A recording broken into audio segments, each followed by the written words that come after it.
Ja,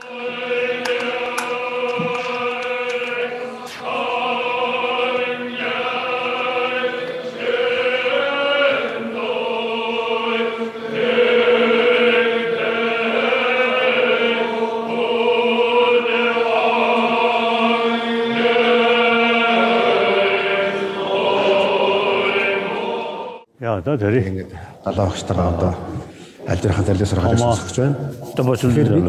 So, with my due deep respect to the Buddha Shakyamuni, our teacher, I am going to do a short teaching for the Mongolian Dharma brothers and sisters. So, as we all know, Tibetan Mongolia had a unique connection. And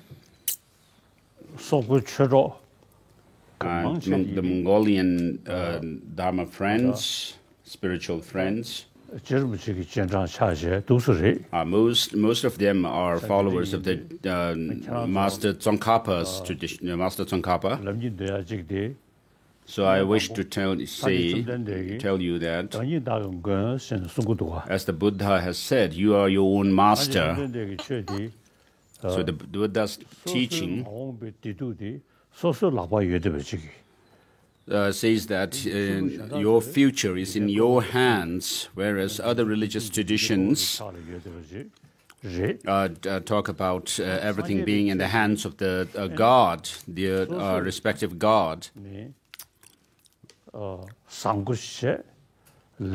the Buddha says that if you do good, if you create good karma, then you will have a good fruit of that as happiness, in the form of happiness. And if you are not able to do anything good, and you pass your life like that, then the Buddha cannot save you. Therefore, you are your own master, he has said. So since your happiness of suffering are in your hands,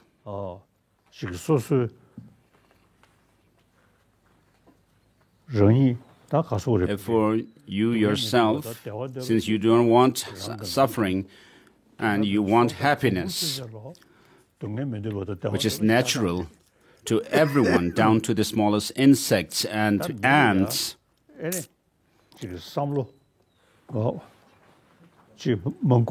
human beings have this mind with which we are able to understand different things. And therefore, we should know that our joy and happiness or suffering and misery comes from your own mind, your way of thinking.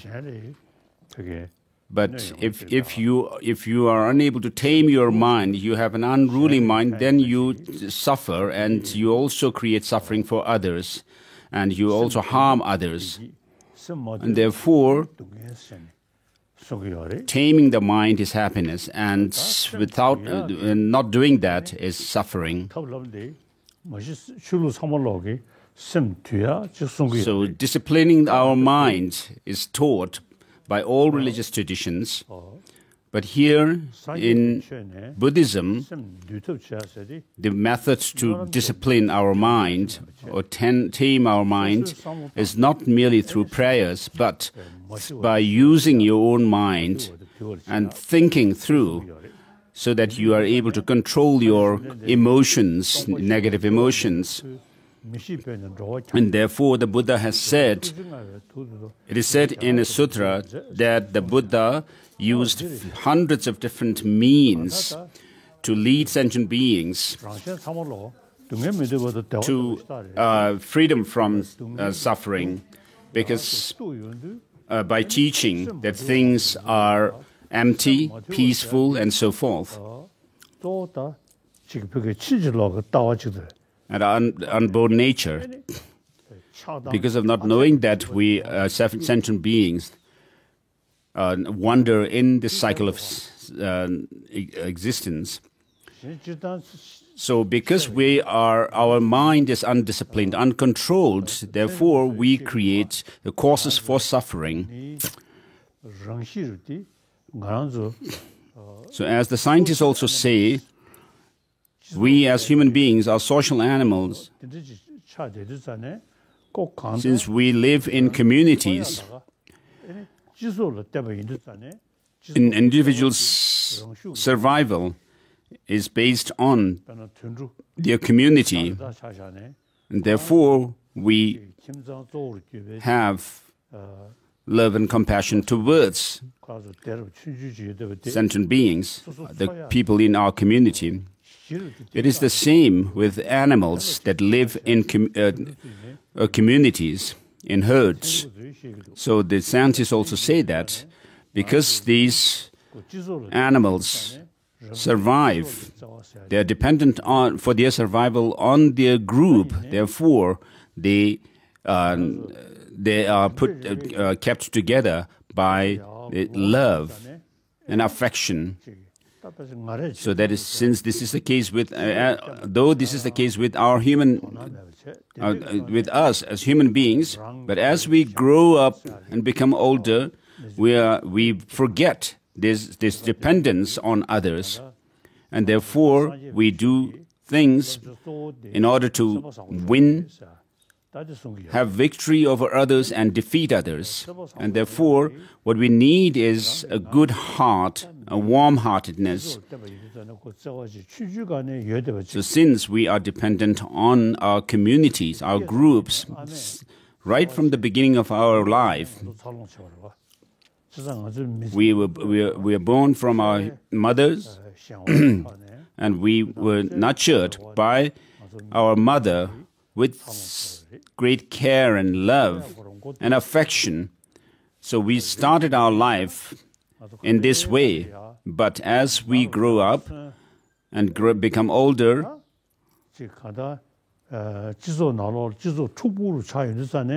and then we also have the community, the society, which becomes very active and have a hectic life. There is a decrease in our love, affection towards the people in our community.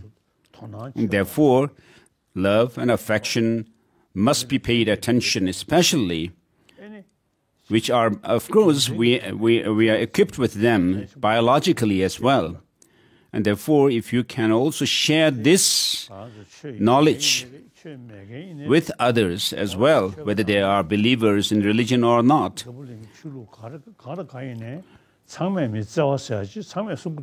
And amongst the religious believers also, all religions teach, of course, that of love and affection. So for Buddhists, the obstacle to developing love and compassion is this self-cherishing attitude, which in turn is based on a self or a basis for our things on which we depend for our joy and happiness, as if they exist from their own side objectively. And we also consider as if our near and dear ones and the so-called enemies or adversaries existing from their own side. And that somehow becomes stronger and stronger in us. So in physics, and particularly it's quantum physics, what they say is when external objects appear to us, they appear as if they have some objective existence. But that is not true. That is not the way things exist. The quantum physicists say, although we do perceive people either as our near and dear ones or enemies or adversaries, and accordingly we grow attachment towards the loved ones, and those attachment, anger towards those adversaries or enemies. because of that appearance on which we grasp. So whether we call people as our near and dear ones, loved ones, or our enemies, they do not exist objectively as loved ones or near and dear ones or enemies as such from their own side. So this is also what is taught in our tradition as well.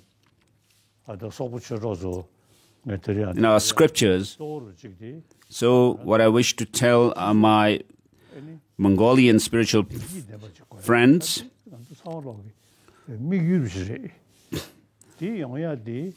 is that we want to create happiness and joy for ourselves and our communities. For that, if you are able to develop a peaceful mind, it'll happen. So whether you Mongolians are, whether you are believers or not, of course, most of you are Buddhists and particularly followers of the Gelug tradition. So as I said before, you are followers of Je Rinpoche Tsongkhapa. So Je Rinpoche was an Amdo from Amdo. So he himself has said that during this degenerate time, he made his life meaningful by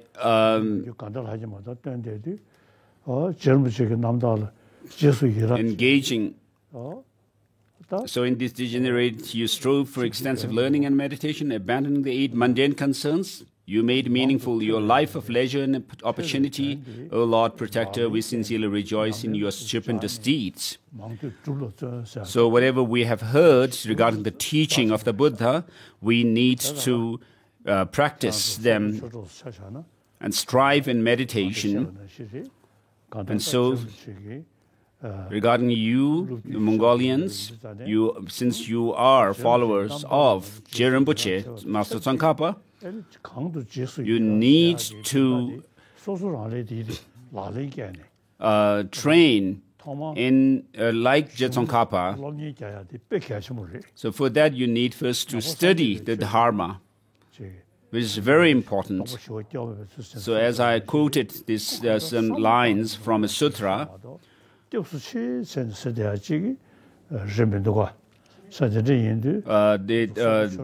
Buddha led sentient beings by teaching that things are empty, peaceful, unborn. Because of not knowing it, the sentient beings wonder. And so, as Je Rinpoche himself has, as the prayer for the flourishing of Master Tsongkhapa's teaching says, so we should engage in the study of the teaching. So when I was in Mongolia, I did advise you that you should not only do prayers and rituals, but you should actually study the Dharma, Gaden Techingli. So the chief monastery of Mongolia, Gaden Techingling. So though you have this tradition of offering reciting the prayer very loudly while making mandala offerings, but it's important to pursue the study of the Dharma.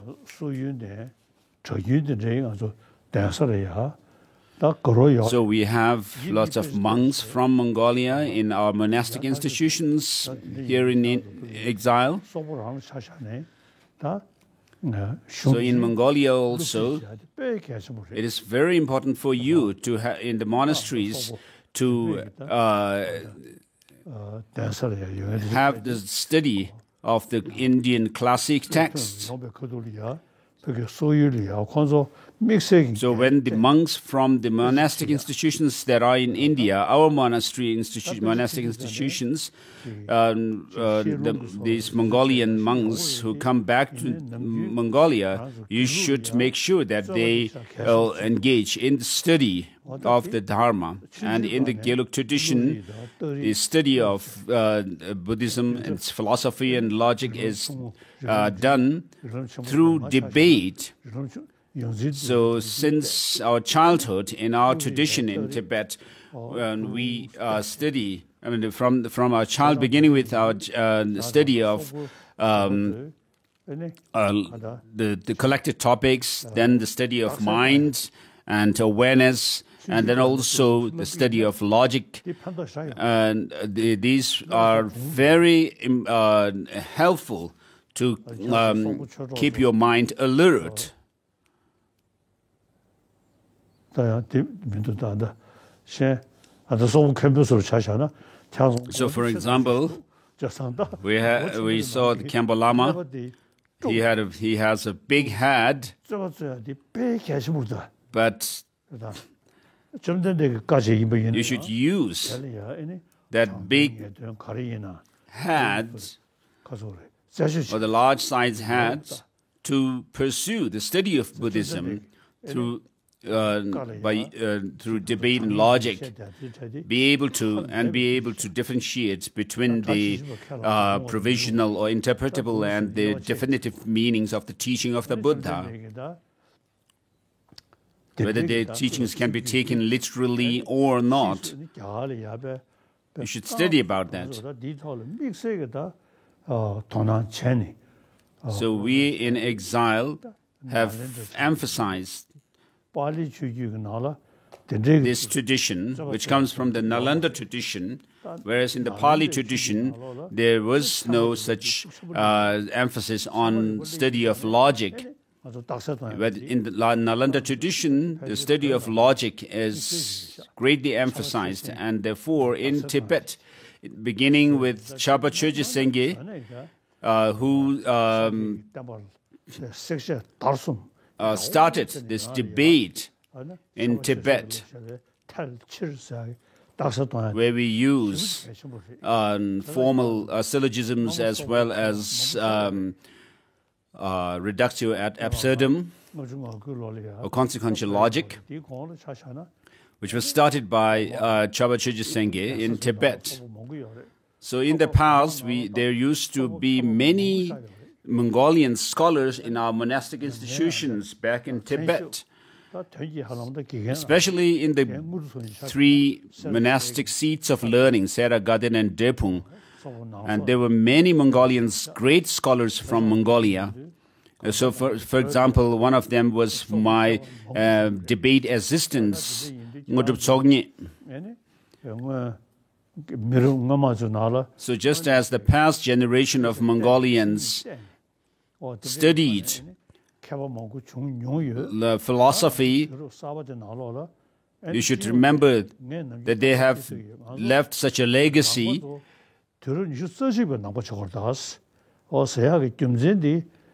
As I say, usually, that today we must become 21st century Buddhists. So how to become such is through the study of logic, philosophy based on logic, and then having understood the teaching based on logic and reasoning, be able to integrate the teaching within yourself in meditation, and thereby become a 21st century Buddhist. Otherwise, you will be just have a blind faith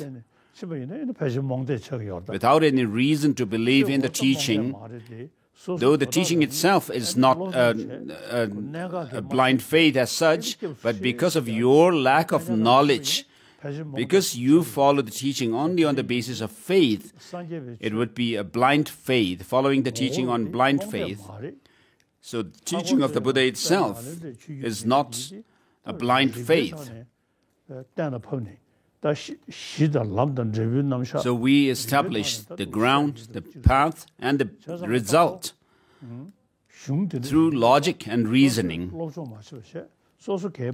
But because you have not studied it and you have not understood, you don't understand the teaching, you don't know the teaching, and therefore, for example, people who just follow the Lamrim teaching, saying that, oh, whatever the Lama says is true. That's not true. That should not be the case. Even if your Lama teaches you something, there's always an opportunity for you you have the right to still scrutinize that teaching. Because there could be some things that the Lama teaches which are not in accord with the teaching itself, on logic and so forth. And therefore, you Mongolians... So I wish to emphasize and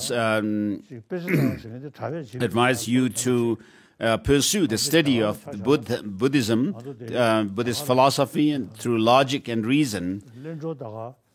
So as soon as we Tibetans became exiles here in India,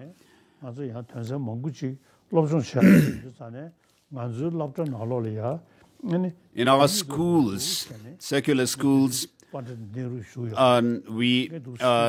Nehru, we requested that our children need separate schools to teach our own language, our own tradition, culture, and so forth. And therefore, we have also appointed religious or spiritual teachers in these schools as well. Although some of these teachers may not be well qualified. And then later, I also appealed to the different schools, Tibetan schools here in India, to have as part of the curriculum to teach debate to the students.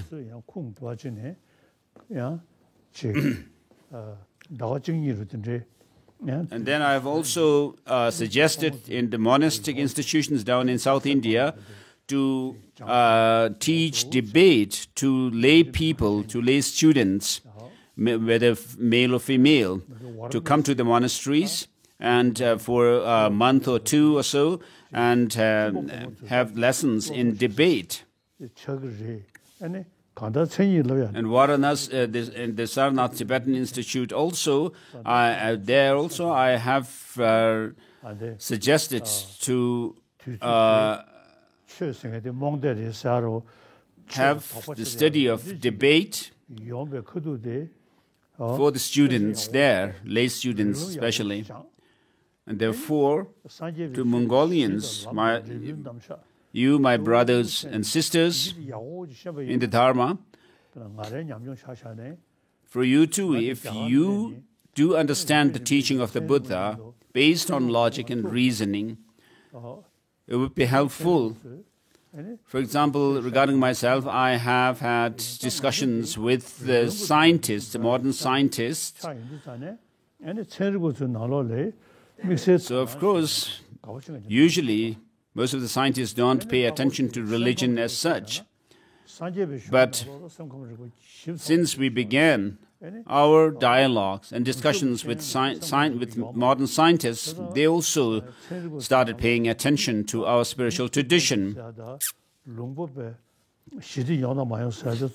So today the scientists also say that depending on whether your mind, you have a peaceful mind or not, whether you have controlled your emotions or not, you will have happiness or suffering. And therefore, they find the Buddhist psychology to be important. This is something new, a new insight for them.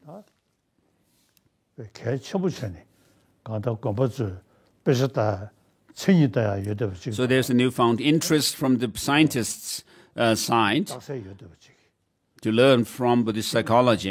And so I wish to tell you, my Mongolian Dharma brothers and sisters, to pursue the study of Dharma through logic and debate, starting with the monasteries first,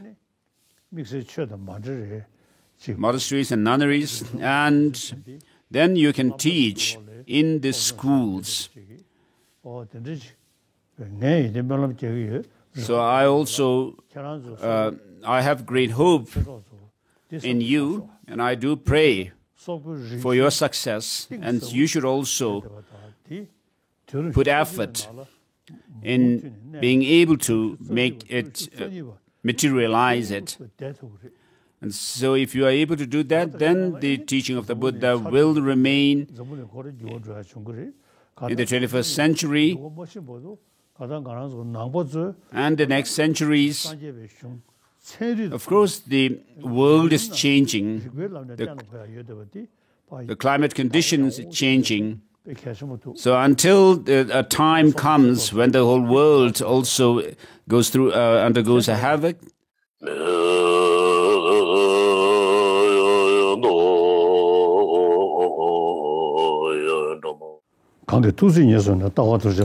I prostrate to the Gautama who, moved by his compassion, taught the holy Dharma to rid us of all distorted views.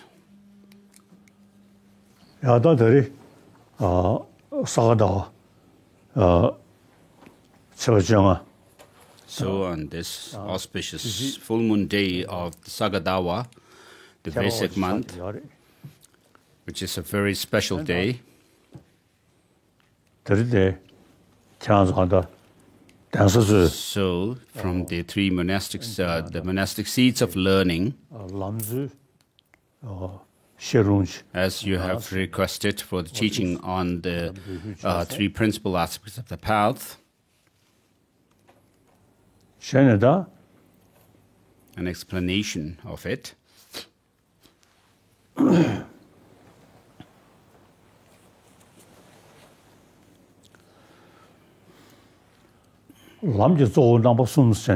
So the three principal aspects of the path is the essence of the stages of the path to enlightenment. So the three principles refer to the renunciation, bodhicitta, and the correct view. Seventh verse. It says they are being swept away constantly by four powerful rivers. They are bound tightly with fetters of karma, most difficult to escape. And in the verse number down to the verse number 8, they are trapped inside the iron mesh of self-grasping. They are enveloped from everywhere by thick mist of ignorance. They take rebirth.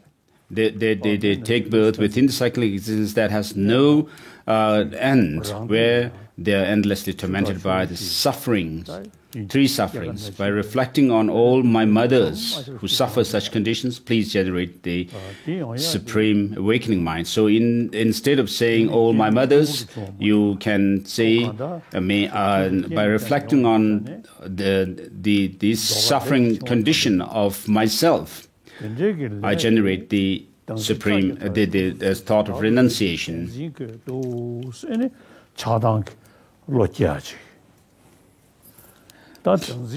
So the four powerful rivers sweep, the sentient beings are swept away by them, and then they are tightly bound by the fetters of karma, most difficult to escape, which in turn happens because of this trap of the iron mesh of self-grasping.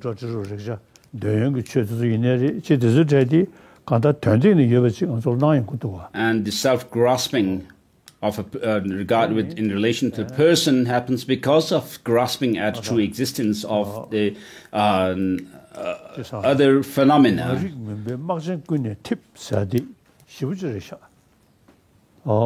So we are enveloped or enshrouded within this thick mist, dense mist of ignorance, which is true, grasping at true existence.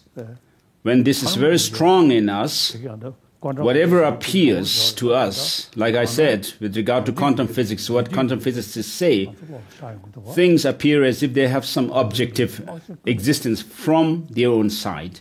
And therefore, enshrouded by this thick mist of ignorance from everywhere.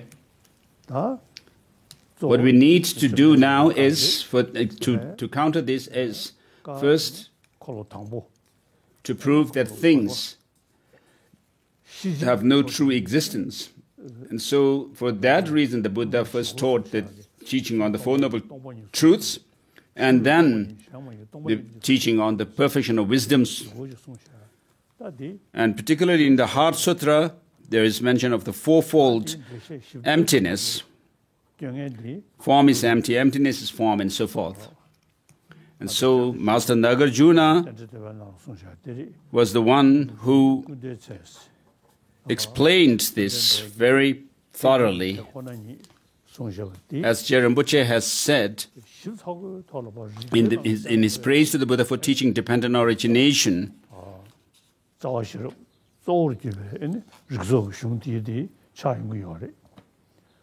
this Night Lily Grove of Nagarjuna's treatise, verse number 49, Nagarjuna, whom you prophesied would unravel your unexalted vehicle as it is, shunning extremes of existence and non-existence, illuminated by the garland of the white lights of Chandra's well-uttered insights, Chandra, whose stainless wisdom orb is full, who glides freely across scripture's space, who dispels the darkness of extremists' hearts and outshines the constellations of false speakers. So I usually recite certain lines from the Madhyamaka Avatara, which I usually quote, and then say these lines from the praise for dependent origination, for verse numbers 49, 50, and 51. And Master Nagarjuna himself says that ending the karma and delusions, there is liberation. And karma and delusions arise from conceptual constructions, and which in turn arises because of the fabrication, which is ended by emptiness, wisdom of emptiness. So to counter this ignorance, grasping at true existence, as Master Chandrakirti in chapter 6 of Madhyamaka Avatara says, verse number 34, which says, if the intrinsic characteristics of things were to arise dependently, things would come to be destroyed by denying it. Emptiness would then be a cause for the destruction of things, but this is illogical, so no real entities exist. So of course, there are other reasonings to prove that things are empty of any intrinsic existence, such as the diamond slaver reasoning and so forth. But all of them are dependent or hinge, all these different reasonings hinge on the understanding of dependent origination of things. And therefore, that Madhyamaka Avatara, next in verse number 35 says, thus, when such phenomena are analyzed, nothing is found as their nature apart from suchness. So the conventional truth of the everyday world should not be subjected to thorough analysis. So what this shows is that things are dependently designated. And Master Chandrakirti later on, towards the end of this text, says that the masters like Vasubandhu and so forth have abandoned this tradition of Master Nagarjuna. So terrified by the blinding color of the utterly vast ocean of Nagarjuna's wisdom, some have shunned and kept their distance from this most wonderful tradition. Verse number 54 of chapter, the final chapter. So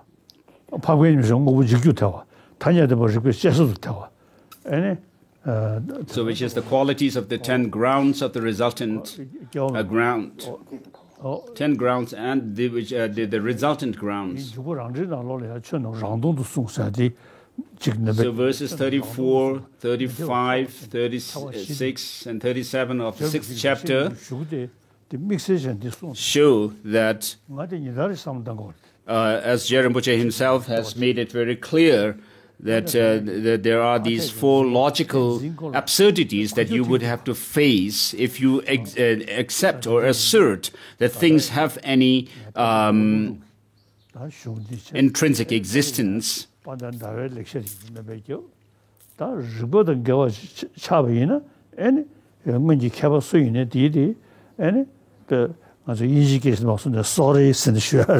4 reductio ad absurdum stated in the Madhyamaka Avatara from verse number 34 to 38 are that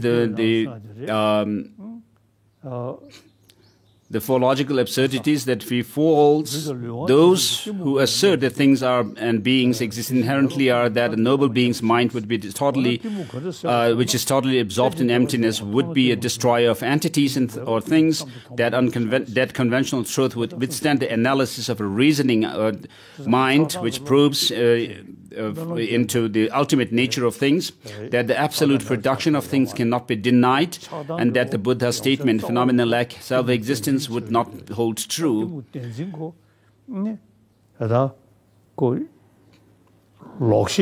So this ignorance which holds on to or grasps at some true existence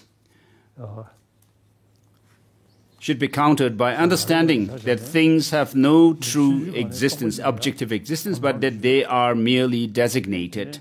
And so this will help to reduce the grasping at true existence. So for me, regarding myself, I have been taking interest in the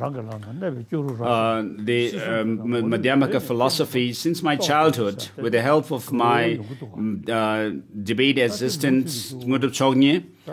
And even after coming to exile, I've been reflecting on this Madhyamaka philosophical understanding of how things are merely designated. And in the verse number, in chapter 6, towards the end, it says, so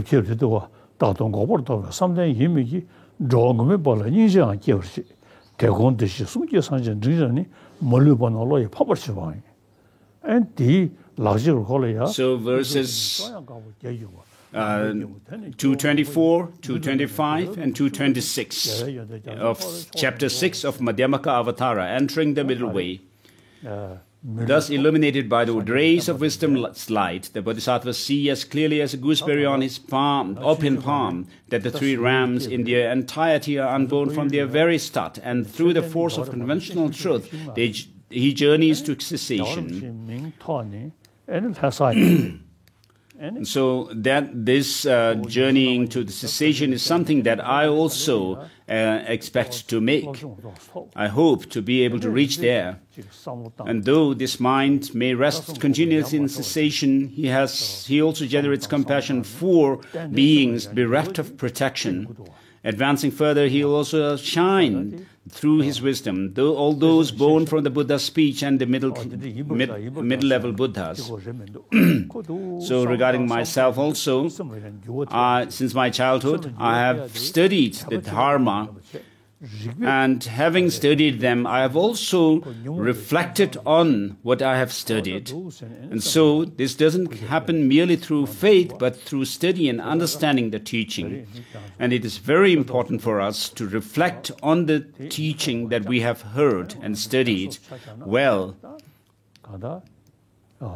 And therefore, verse number 226 at the end of chapter 6 says, and like a swan, king of swans, soaring ahead of our accomplished swans, with white wings of conventional and ultimate truth spread wide, propelled by the powerful winds of virtue, the bodhisattva would cruise to the excellent far shore, the oceanic qualities of conquerors.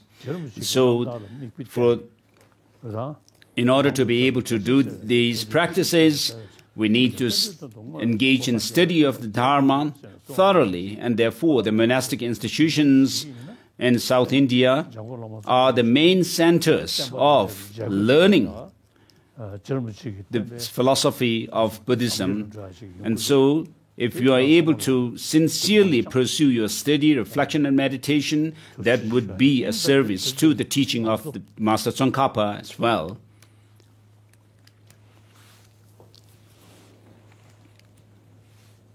So, with regards to the three principal aspects of the path,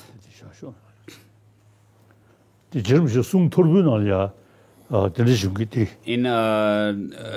the various collection of varieties of writings by Master Tsongkhapa, scattered writings, Saku Wompo Ngawan Thakpa went from central Tibet to his native land in eastern Tibet, and he wrote a letter requesting a teaching from Je Tsongkhapa.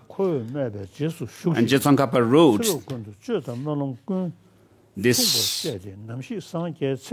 practice what I have taught you, so that when I become enlightened, a Buddha, I will share the first nectar of my teaching with you.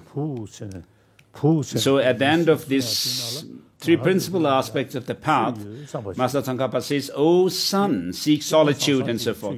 And so this actually should be understood to refer to us as well. Because if you carry on with the study and practice of the stages of the path to enlightenment and these three principal aspects of the path, you would also be one of those sons of Je Tsongkhapa. You'll be able to make yourself a person referred by this term, the son.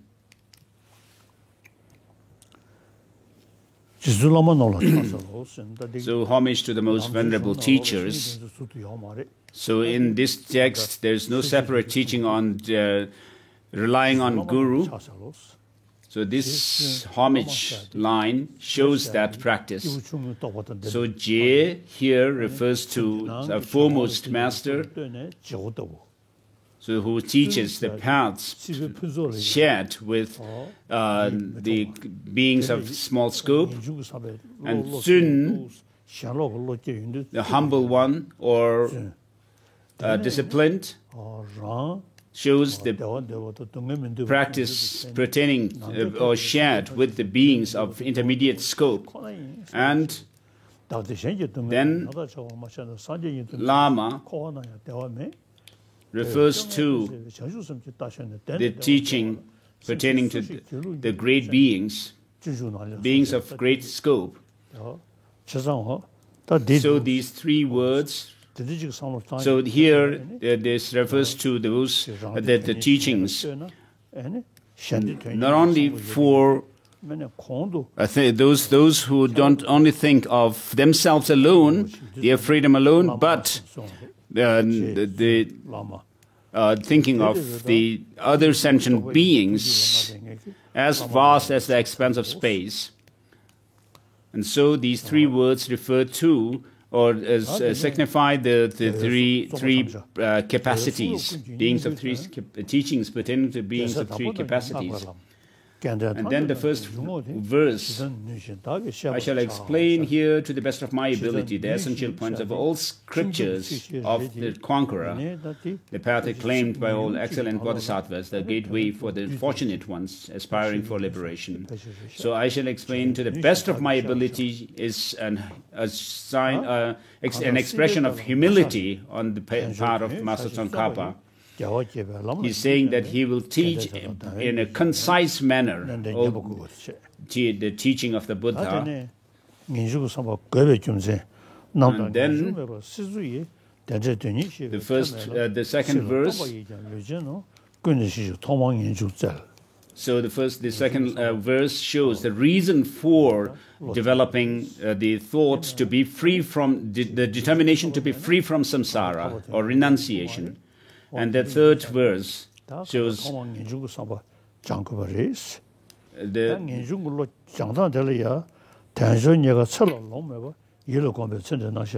urging to generate that, and the third verse shows the reason for generating the renunciation, and then the fourth verse shows how to develop that renunciation by cultivating in mind that this human life is so hard to find, yet has no time to spare. Preoccupations with this life will cease. By contemplating repeatedly the truth of karma and samsaric suffering, preoccupations with next life will come to cease. So since you have attained this kind of higher rebirth now, which comes through the practice of the 10 virtuous practices, or avoiding the 10 non-virtuous actions.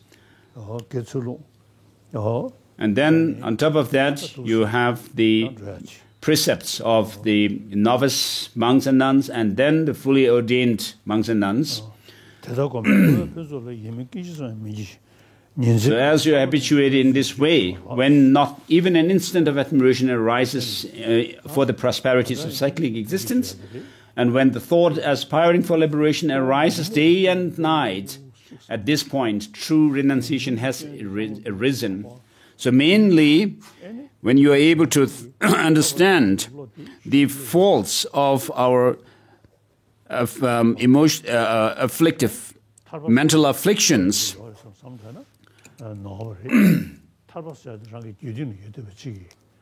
then you'll be able to see that by overcoming this, you are able to reach or attain liberation. So liberation is something within and not without. So as you habituate in this way, and when even an instant of admiration arises, not even an instant of admiration arises for prosperity, and so forth. Verse number 6. So merely having renunciation does not become a cause for the omniscient state, the all-knowing state of Buddhahood. But with the help of this renunciation, if you practice the 3 trainings of morality, concentration, and wisdom, you can reach the arhatship, but not Buddhahood necessarily. And so you should not be satisfied with this path alone, but you should therefore generate or cultivate bodhicitta. How to do that? They are being swept away by constantly by the 4 rivers, bound tightly with the fetters of karma, most difficult to escape, trapped inside the iron mesh of self-grasping, and enveloped from everywhere by thick mist of ignorance. They take birth within cyclic existence that has no end, where they are endlessly tormented by the 3 sufferings. By reflecting on all your mothers who suffer such conditions, please generate the supreme awakening. So I use these lines for developing renunciation. So by reflecting on my own such a suffering condition, may I generate the thought of renunciation.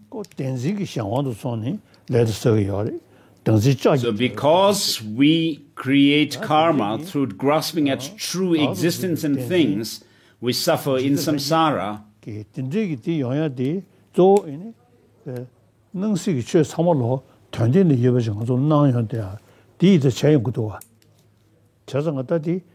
So whatever appears to us, all these phenomena also appear as if they have some true existence in and of themselves.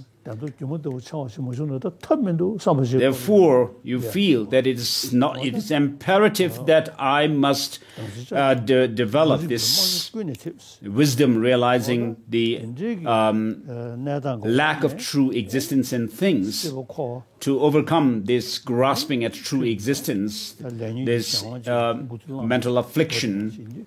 Because if we remain tightly bound by this self-grasping and grasping at true existence of things, then we will remain in samsara, suffering endlessly. And therefore, by reflecting on my own condition of suffering nature like this, may I generate the supreme renunciation, or may I generate the thought definitely to be free from samsara, so for renunciation. So all sentient beings are same in not being wanting suffering but wanting happiness. But though they do not want suffering, they are tormented by suffering endlessly. And they are not able to even envision this total freedom from suffering, the lasting happiness. Therefore, if you are able to see that all this suffering and the other conditions that we are in are based on our grasping at true existence, therefore, you'll be able to see that by overcoming it, you'll be able to reach that of the nirvana, or liberation.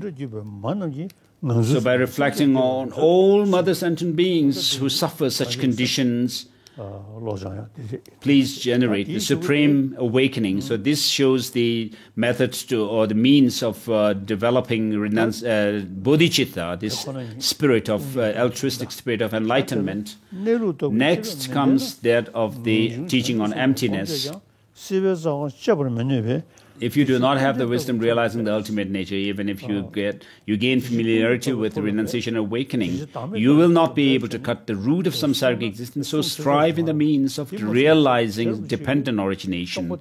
So the Je Rinpoche here could have easily mentioned, so strive in the means of realizing emptiness or selflessness, but he doesn't use these words, but says dependent origination. Because understanding dependent origination can lead to this insight into realizing emptiness or selflessness by overcoming both the extremes of nihilism and eternalism. So when, with respect to all phenomena of samsara and nirvana, you see the cause and effects, that cause and effects never deceive their laws. So in the 22nd chapter of Mula Madhyamaka Karika by Master Nagarjuna, there's fundamental verses of the middle way. The Tathagata is neither one nor distinct from the aggregates. The Tathagata is not, and so forth. So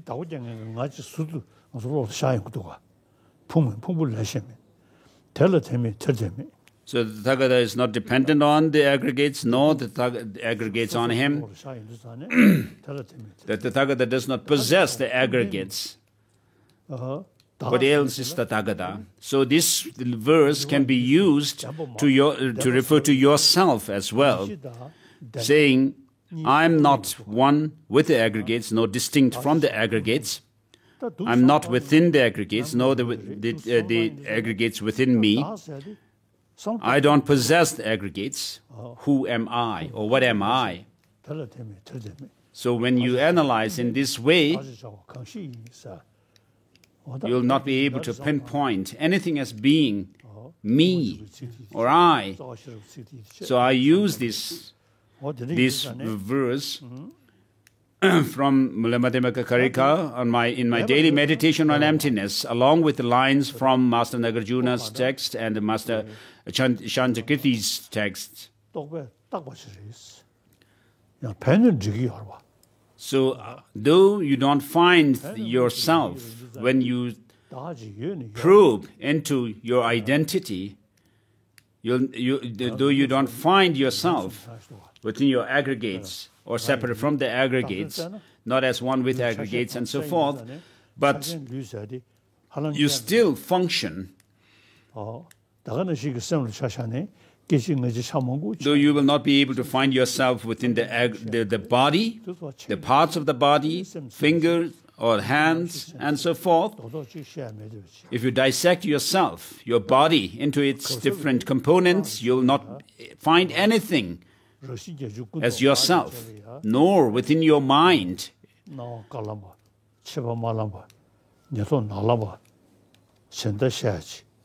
And then when you go into tantric practice, we do reflect on the three visions of whitish appearance and so forth. And finally, you come down to that of the clear light mind. But nothing whatever of these factors can be found to be yourself. So in Dzogchen, the subjective and the object clear light, teachings on these two are somehow brought together. I've received the three teachings on the seven treasuries of Longchen Rabjampa, Master Longchen Rabjampa from Tushig Rinpoche. And so Tushig Rinpoche had gave me a commitment to read Choying Dze, the treasury of the Dharma Dhatu, at least one verse a day to read. So I do that. So in these teachings, both emptiness, nature of the thing, and also the clear light nature of mind are taught together. So I do reflect on them daily. So,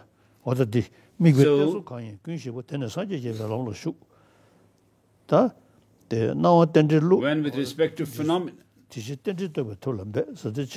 strive in the means of realizing dependent origination. This is a very significant expression using dependent origination. So you don't say things cannot be found when analyzed because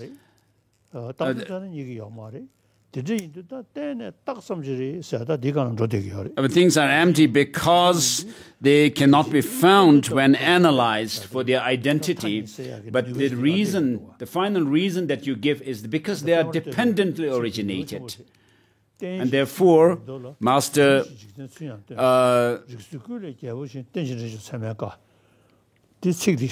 Chögyam Lama Rinpoche says,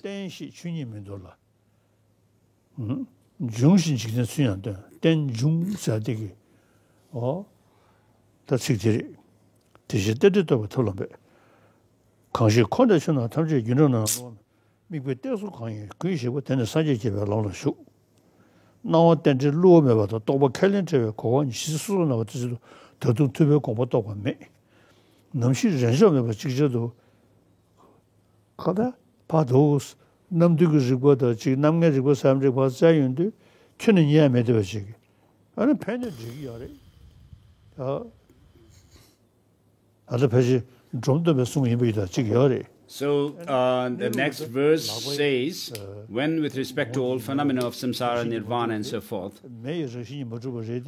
So in relation to this, Dromtempa has said that though the fire, both the fire and your hands, do not have any intrinsic existence, yet if you put your hand in the fire, it will burn.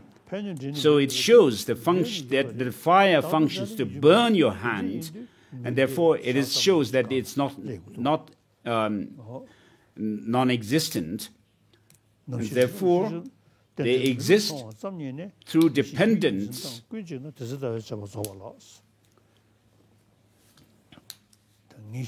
So here, the focus of objectification refers to the object that is apprehended by true grasping at true existence, this ignorance. And then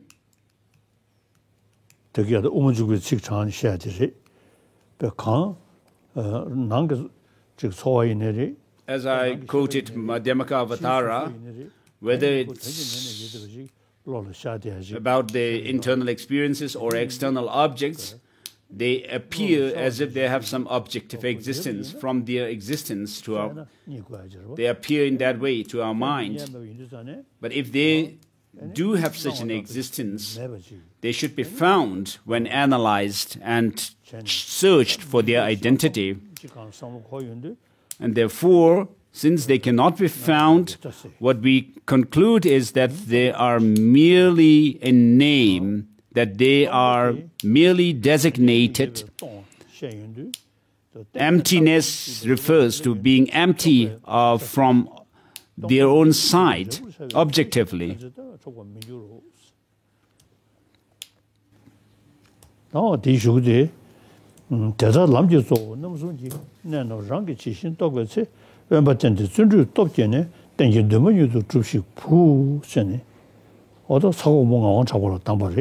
So we conclude with the final verse.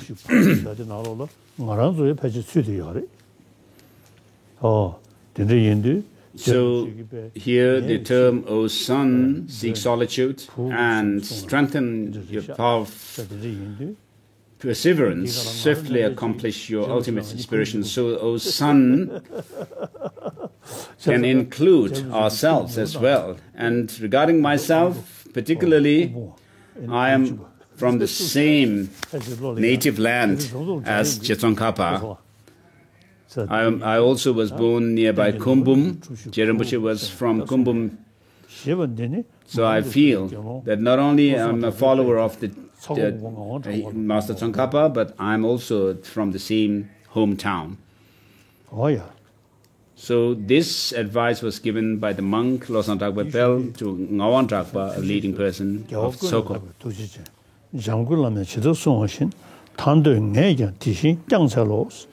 So there is a verse at the end in this text that I have, which says, may I also be able to train in the footsteps of Master Tsongkhapa.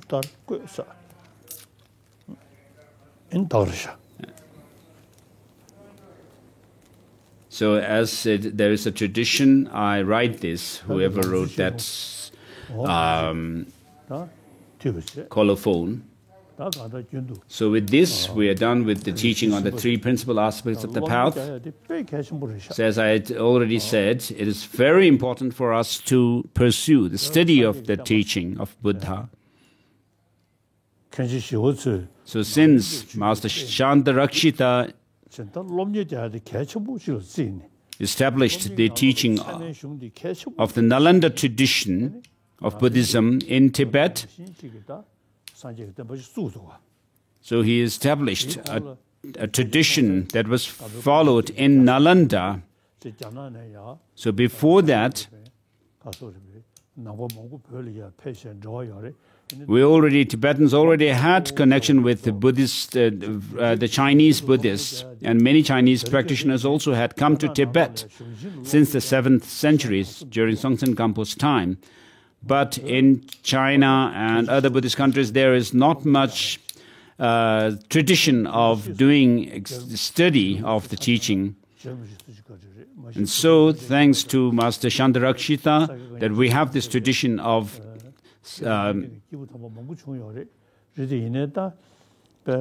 learning the teaching of the Buddha. And so, of course, there were other masters like Buddhan, Tamje Khenpa and so forth. But since the time of Tsongkhapa, so in the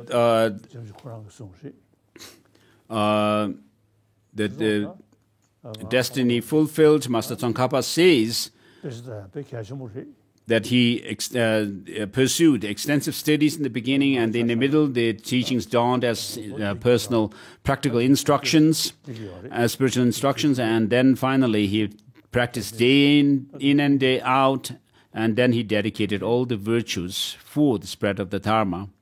So regarding myself, I am now almost 86 years old.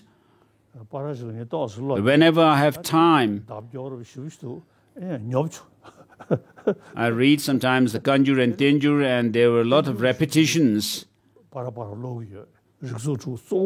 Kanjur mostly has repetition of lines, whereas I read Tenjur, the translated words of the treatises of Indian masters.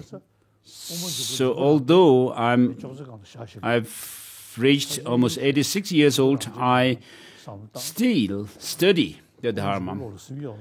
Madhyamaka Avatara is always with me, beside me, and the auto commentary, because I have memorized the Madhyamaka Avatara itself, so it helps me. So as Sakya Pandita has said, even if you were to die tomorrow, you should still educate yourself, learn something. And so in the tradition of Master Tsongkhapa, there is a very good practice of studying the text, scriptures. So all of you, I wish to request you or appeal to you to do your best to study the Dharma. So in order to commemorate the Buddha, the best thing we can do is learn what he has taught us, study. So whatever we have studied, we should follow it up with practice. As the Buddha himself said, examine my teaching just as a gold is tested by the goldsmith, by rubbing, cutting, and burning, rubbing, and cutting. Monks and nuns, monks and scholars should study and accept the teaching, not because of your faith or devotion. So the best way we should recall or remember the past masters, Buddha, Shakyamuni himself, and the 17 Nalanda masters and so forth, is to study their teachings.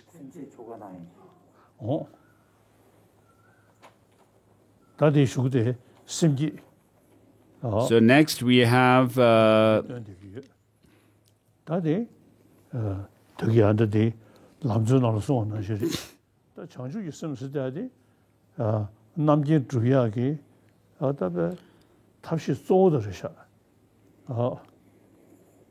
then next I will do the bodhicitta ceremony. In order to reach Buddhahood, the omniscient state, the best method or means is bodhicitta.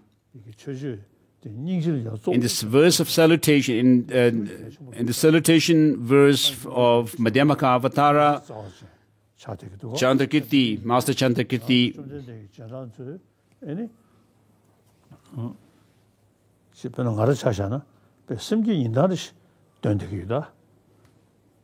pays homage to great compassion. As compassion alone is accepted to be the seed of the perfect harvest of Buddhahood, and so forth. Verse number 2, chapter 1. So there's nothing greater than bodhicitta for accomplishing one's own desire and wishes, and also for accomplishing the aspirations of others as well. Whether it's short-term or long-term goals you have, there's nothing greater to fulfill it than bodhicitta. And bodhicitta helps in purifying our negativities and accumulating merit and wisdom. And so I do incorporate these teachings on bodhicitta and the teaching of on emptiness.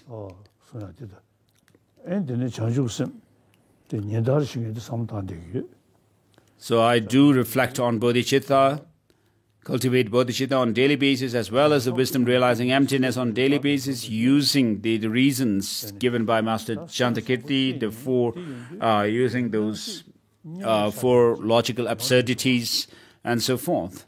And then at the end of the 3rd chapter of Bodhisattvacharya Avatara, it says I've called upon the protectors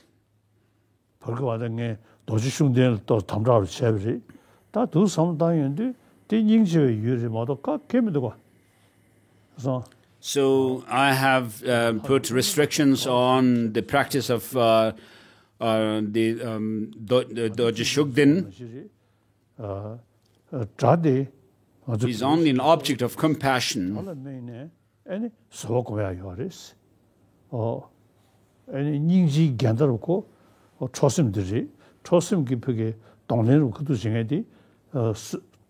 So what obstructs us to practice compassion is anger.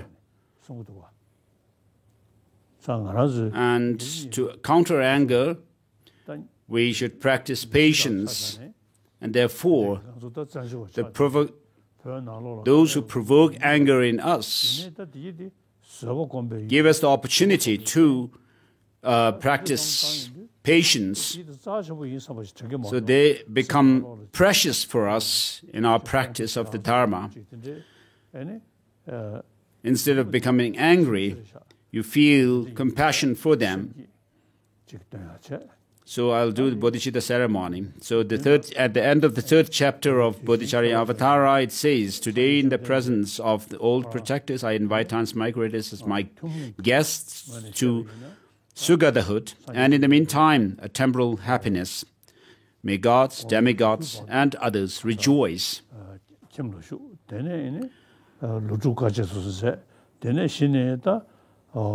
So Buddha Shakyamuni himself was born in a royal family.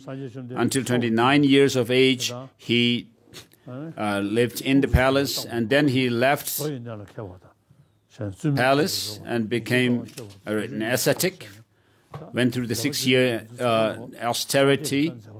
practice of austerity, and then become enlightened. That is from the common parlance of the common ordinary being's perception. But from the greater vehicle tradition, from the perspective of great vehicle tradition, he was already enlightened, and he had already attained the three Buddha bodies.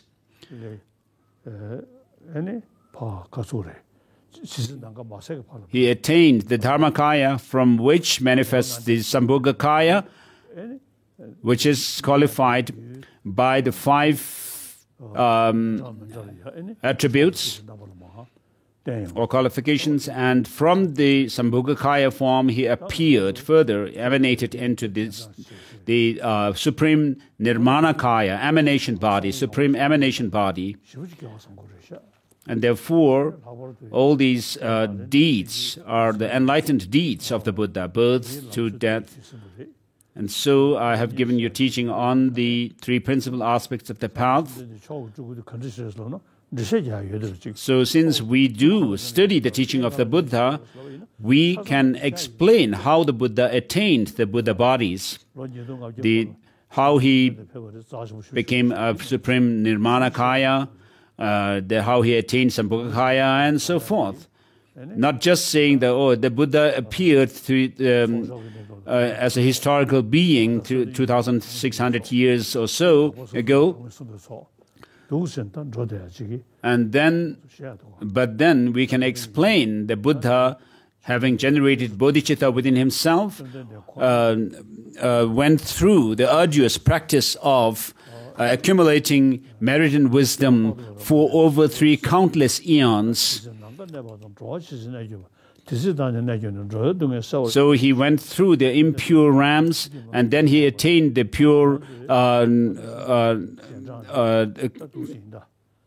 experiences of the bodhisattvas and so forth, until culminating into Buddhahood.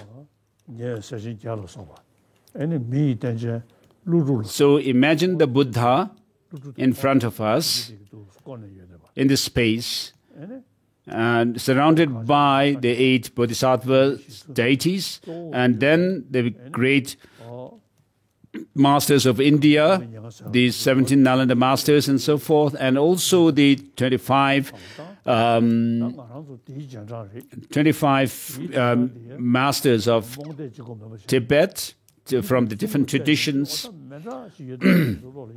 Nyingma, Kagyu, Sakya, Kadam, and Geluk. So since the teachings are really effective for us to transform our mind,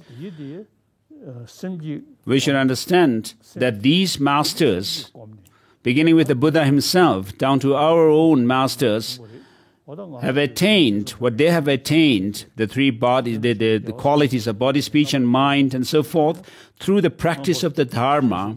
And therefore, we should also feel determined to praise them and to also train ourselves into their footsteps.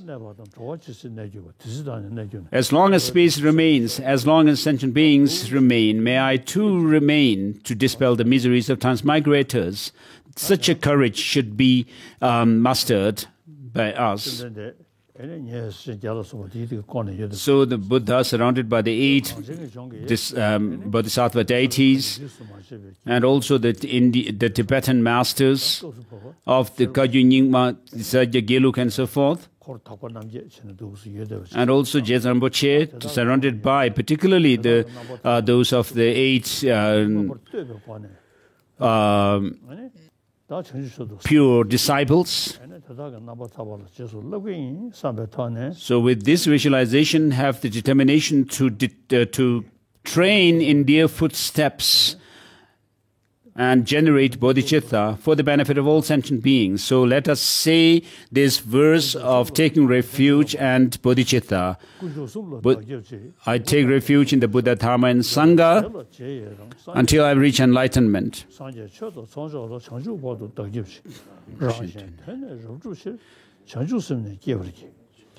So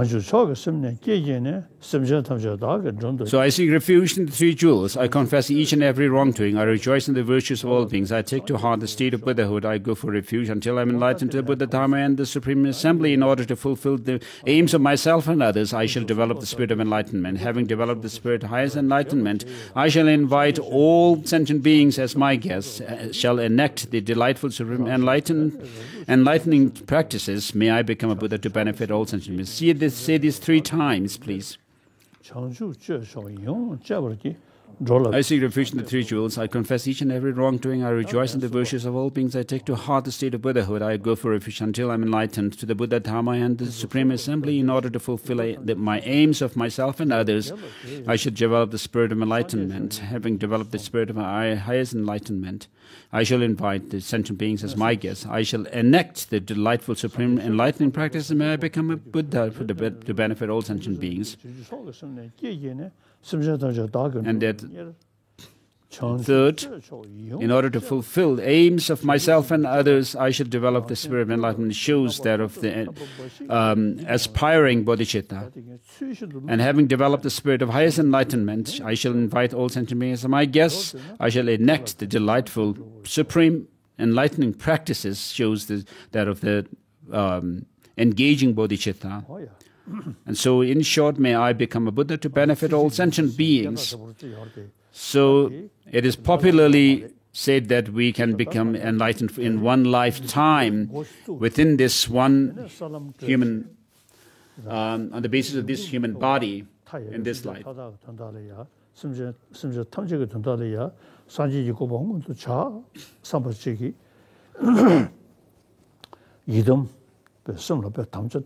if you have this determination to practice bodhicitta for the benefit of all sentient beings and train in the bodhicitta for the benefit of all sentient beings throughout my lifetime, that would be a big determination that you will be able to make to reach the goal. So the verses from the Bodhisattvacharya Avatara, which says that today my life has borne fruit. Having well obtained this human existence, I've been born into the Buddha family, and now am one of Buddha's children, and so forth. And then it says, just like a blind man, discovering a jewel in a heap of trash. Likewise, by some coincidence, I have found the enlightenment spirit, the spirit of enlightenment within me. So when you determine yourself that there's nothing else that I have to do except to benefit all, to do things that are beneficial to all sentient beings, in order to benefit all sentient beings,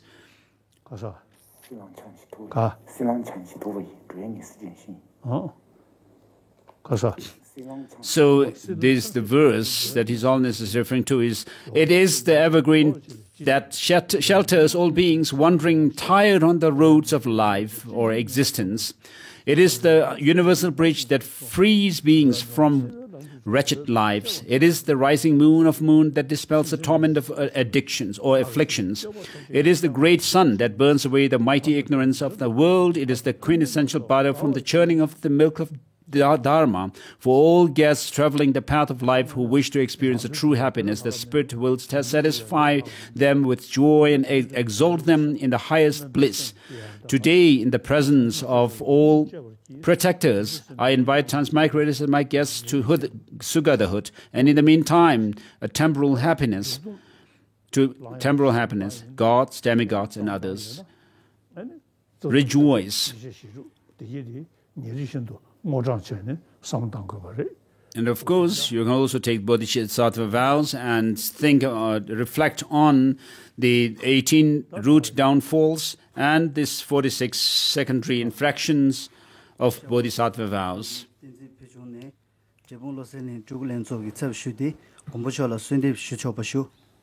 So I'm Tenzin Phuntsok, Shao Kendril.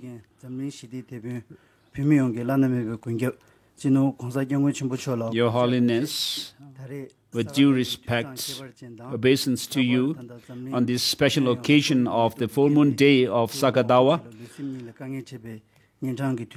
I wish to request you, I wish to inform you that just as we have requested you,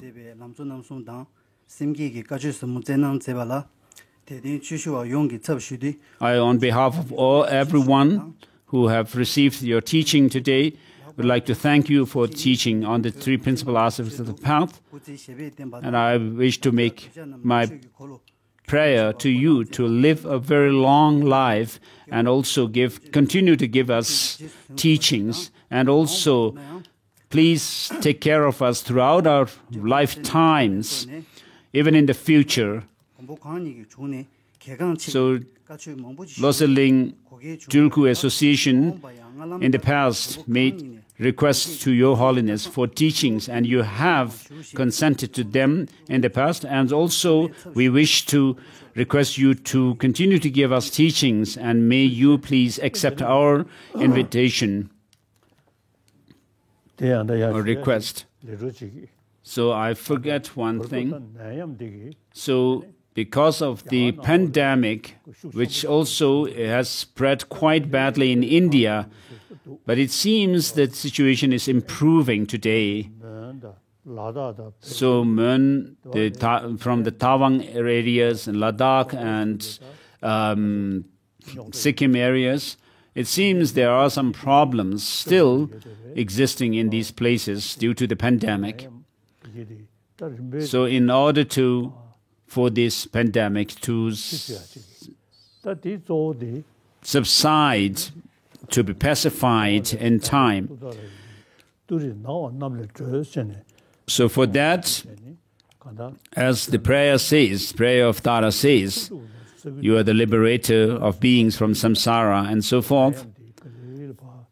It would be helpful if you could recite the Tara mantra, Om Tare Tu Tare Ture Swaha.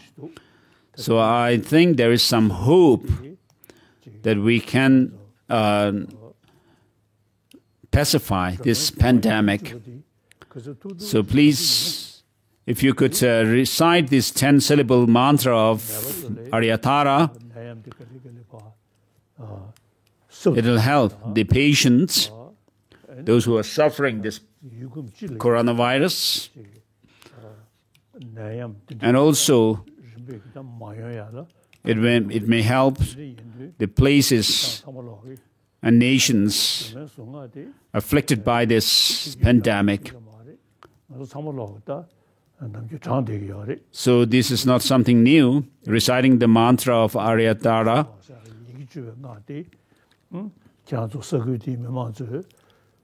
So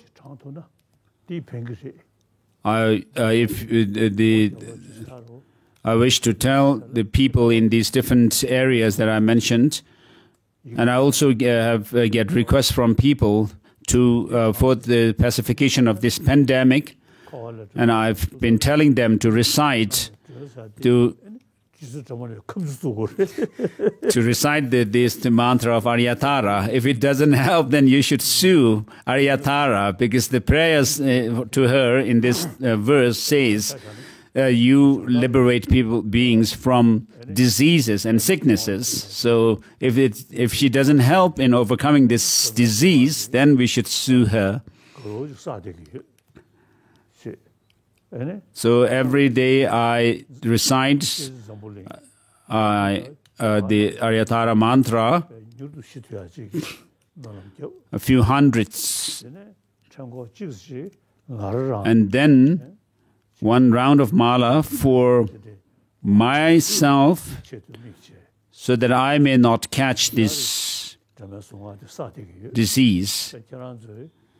And so I do this practice of reciting mantras for others as well as myself daily.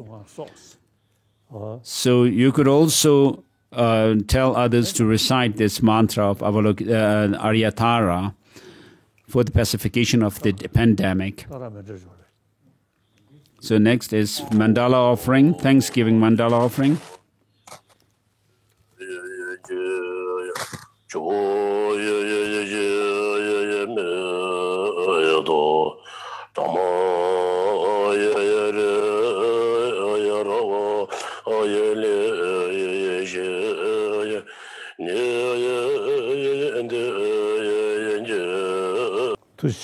Thank you.